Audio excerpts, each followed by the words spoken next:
on. Fantastic. Hello. And guys, it's happening. At long last, it's happening. Engage and Encrypt are returning after 6 months in the wilderness. Before we kick on with the video, yes, I know it should be this way round. It's this way round because my camera died, and I think it's still dying. Yay! And this is just the easiest way to film with the stuff that I currently have. So if it bothers you, I'm really sorry. It's just the way it is. But this video is now going to talk through, I guess, the headlines for the changes which we are implementing. I'm not going to talk through all the details. I will release the details which are you need to know, so don't worry. But this is just to kind of put some minds at rest, that you know roughly what to expect and what our thinking has been for Engage and Encrypt. So let's talk about the changes, the big changes to the structures of Engage and Encrypt. So big change number one is down to the location. We are moving from the Tiger to the church, and that's for the very simple reason that we can't manage both social distancing and safeguarding effectively in the Tiger together at the same time, but we can in the church. So hopefully we'll get a really good atmosphere in that church building with us all together in one big open space, and I really hope that'll be a really big blessing to all of us, and actually maybe even an improvement. So that's change number one. Change number two, let's talk about the days that both groups are meeting on. So Engage, which has been for our year 7s through to our year 9s, has traditionally met on a Thursday and will still be meeting on a Thursday. So that's really easy to remember if you were engaged last year and will be in Engage this year. Encrypt, however, we're moving home. We're moving from Fridays to Mondays. Encrypt being our group for year 10s to year 13s. Okay, and the reason we're doing that is because as a youth team, we thought that was the best day to really get the most out of our resources and to really bless you guys as you come to Encrypt. So it's a big change, but we think it's going to produce some really good results. So those are the days. So Encrypt is meeting on Mondays now, Engage still meeting on Thursdays. But what about the timings for both groups? Well, the timings will be actually the same. So this session will officially start, and I'm saying officially start for a reason, at 7:45. However, our doors will be opening at 7:30 to welcome you guys in. I'll explain why we're doing that in a little bit. The session will then run from 7:45, as I say, through to 8:30 in the evening, at which point we will say bye, and we'll see you next week. So again, so Encrypt Mondays, Engage Thursdays, the times for both, doors open at 7:30, session starts at 7:45, and then ends at 8:30 in the evening. When are they restarting? Soon is the answer to that. So the week commencing the 21st of September, so in a week and a bit at the time of recording, will be when we will have our first sessions together. So for Encrypt, that will be on that Monday, the 21st, and for Engage, that'll be Thursday, the 24th of September. Okay, and so just to really drill it home and also be a little bit annoying, that means Encrypt are meeting at 7:30 for 7:45 on Monday, the 21st of September, and then Mondays at that time thereafter. And Engage are meeting on Thursday, the 24th of September at 7:30 for 7:45 start, and then Thursdays thereafter. So those are the big changes. There's one more, though, big change I'd like to mention. That's to do with our year 6s. You've heard me mention that Engage has been for year 7 through to year 9.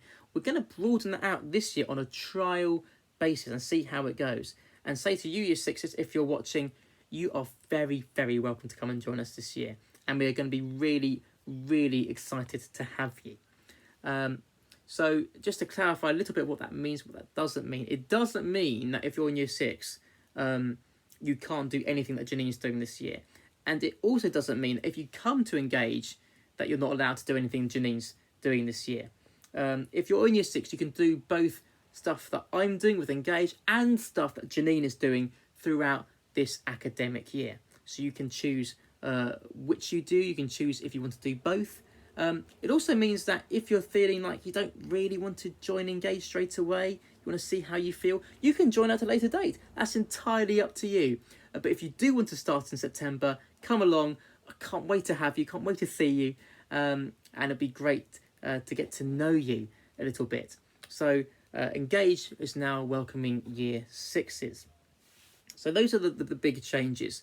I want to now sort of talk about the really big guidelines that we have to follow. And there are two I want to explain. First of all, before we go into those, we have we'll have face masks in place unless you're exempt, and we'll explain what that looks like. And there'll be all the usual kind of hand sanitizing and that kind of stuff as well. But I'll detail that all out in a document and send it out to all of you. So don't panic about being in the dark about that. So the two big guidelines, which are quite specific to us, that I want to talk about are bubbles and why we're having that 7:30 for 7:45 start. So let's talk about bubbles first. And there's quite a bit to explain here. So I'm going to give you an overview and again explain the details in that document that I just mentioned. So the headlines for bubbles are this. I think by now we all know what bubbles are in a COVID context. At least I hope we do. And for us to be allowed to meet as a youth group or as two youth groups, although really we're one youth group just with two meetings, we have to divide our young people and our leaders as well, together with the young people, into bubbles with a maximum of 15 people per bubble. Okay, bubble membership will be fixed for the entire academic year, so there'll be no swapsies. Once you're in the bubble, you stick with that bubble. And bubbles still have to maintain social distancing inside the bubble. So let me now talk about how that's going to work in our church building and with our young people, or with you if you're a young person watching this. So practically speaking, we have to take into consideration the dimensions of our church building, and we're not going to get bubbles of 15 in there realistically once you take into what social distancing looks like as well inside bubbles. So we're going to be putting people into bubbles of ideally around about 7, maybe a little bit more, maybe a little bit less. And that's good, actually, for two reasons. One, A, there's a space dimension, but two, we still have room to grow as a youth group. We don't want to be a youth group where we're insiders only and you can't invite your friends, or people who just stumble across us can't come and join us.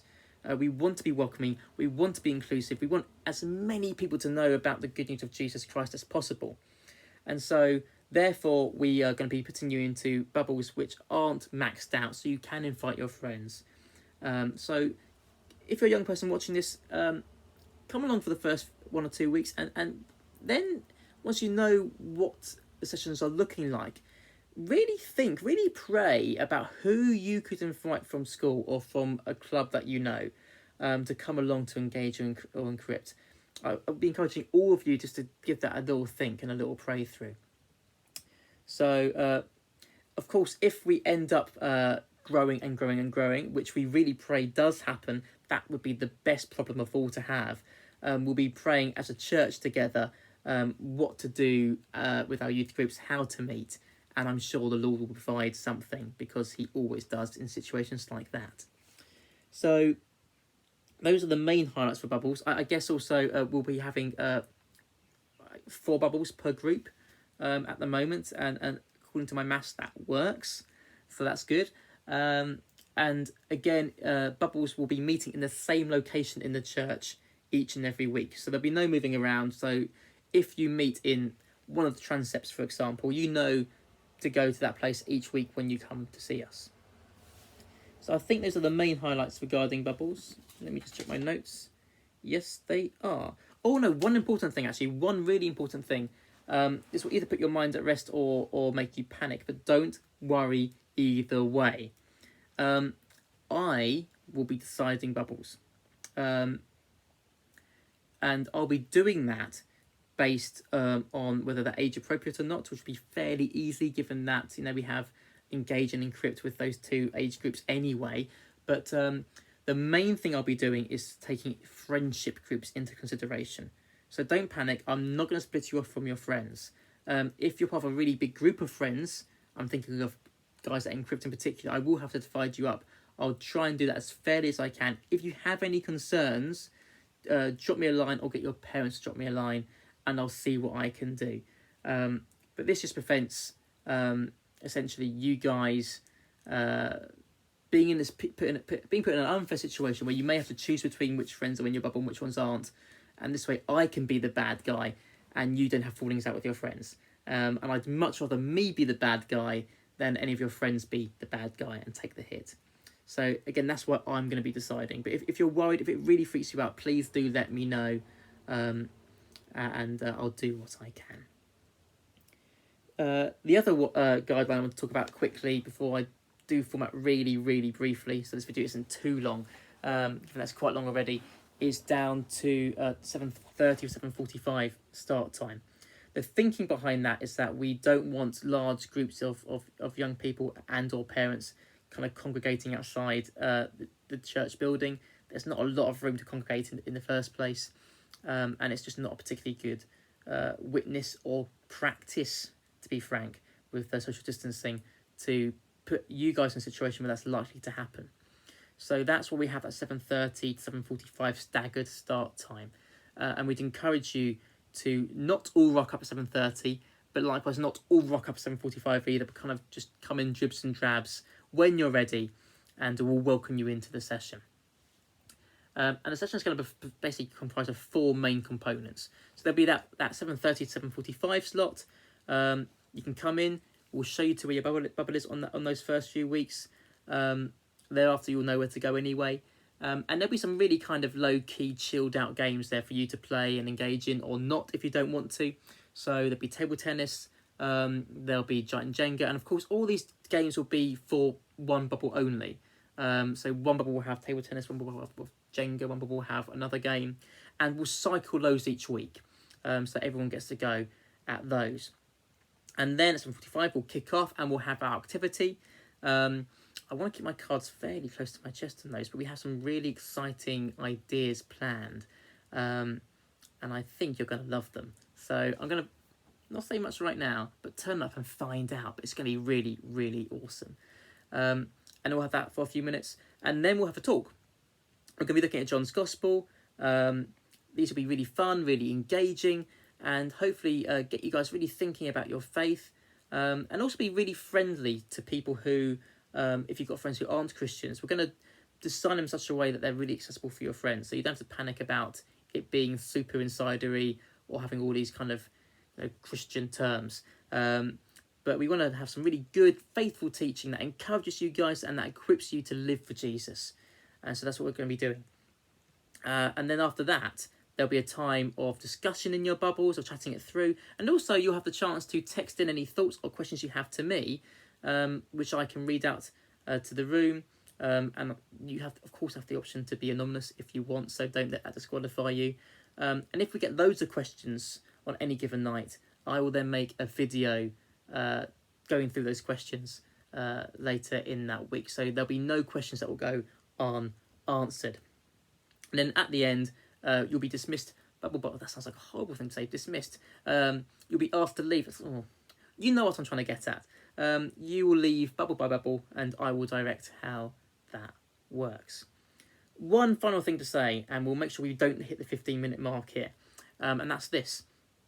This is a time of great uncertainty, and plans are liable to change at any moment. We had a bit of a scare this week with the 6-person rule, which doesn't affect us, which is a real blessing and answer to prayer. But it does mean that at any moment things could change, and we have adapted this program to be very flexible. So if we have to go online, we'll go online, and if we can open up more, we'll open up more. So come what may, rain or shine, Engage and Encrypt are here to stay in one form or another. So it won't be shutting down again. On that as well, we'll be reviewing everything we do. Some things will work, some things won't. And we're actually going to get to the October half term and see what's working. If we need to change things even radically, we'll do that then. So feedback in a constructive fashion would be appreciated. Oh, we're going to go for 15 minutes. 2, 1, there it is. Oh, never mind. So we're going to be constantly reviewing that. And I've said this to some of you before. I'm going to say it lots and lots of times because I think it's something which is good to say. We are in a situation right now which humanly looks a bit naff. It looks a bit rubbish. And frankly, not only does it look rubbish, for lots of us it is rubbish. It's been a really discouraging, hard time. However, God has this habit, this reliable habit, of moving powerfully in times of great uncertainty and in times that humanly look bleak. The early church grew in a time when it shouldn't have done. It should have died on its feet, really. But God, through His Holy Spirit, let it grow. And the reason I say that is to encourage you that God is still active, He's still at work, and that actually this might be a really, really exciting time to be a Christian in this country. And we may, in our main church services or in our youth groups, see some amazing things happen. So sorry for the long video. There's more stuff to come out. I'll have it written down and send it out in flyers, so it's all in one place. Please do be praying for us. Please do bear with us, and let's see what God does in the coming term. Okay, that's long enough.